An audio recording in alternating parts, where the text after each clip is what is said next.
ஸ்ரீமதே ராமானுஜாய நமக.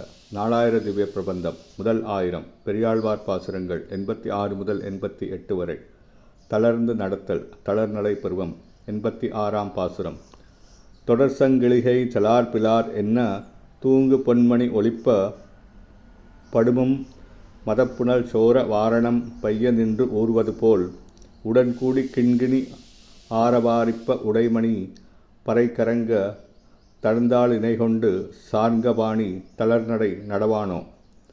கண்ணன் நடக்கும்போது யானை மெல்ல நடந்து போவது போல் இருக்கும். யானை தன் 3 வகை மதங்களை பெருகவிட்டு கொண்டு தன் காலில் இட்ட சங்கிலி சலார் பிளார் என ஒலிக்கும்படியாகவும் தன் இருபுறங்களிலும் பொன்வயிற்றில் தொங்குகின்ற மணிகள் ஒளியினை உண்டாக்கவும் மெல்ல நடப்பது போல கண்ணன் நடக்க மாட்டானோ. திருவடிச் சதங்கைகள் உரசி ஓசை எழுப்ப அறையில் கட்டிய சிறுமணிகள் பறைபோல் ஒலிக்கும்.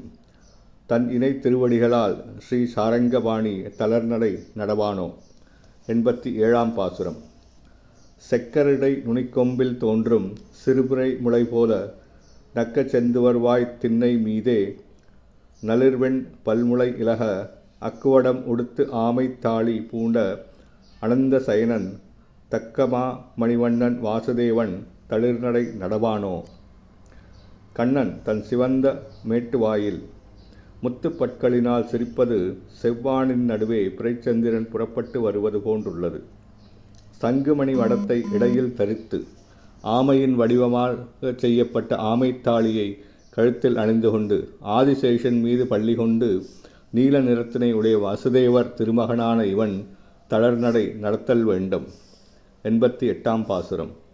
மின்னுக் கொடியும் ஓர்வெண் திங்களும் சூழ்பரி வேடமுமாய் பின்னல் துளங்கும் அரசிலையும் பீதகச் சிற்றாடையொடும் மின்னில் பொழிந்த ஓர்கார் முகில் போல கழுத்தினில் காரையொடும் தன்னில் பொழிந்த இருடிகேசன் தளர்நடை நடவானோ.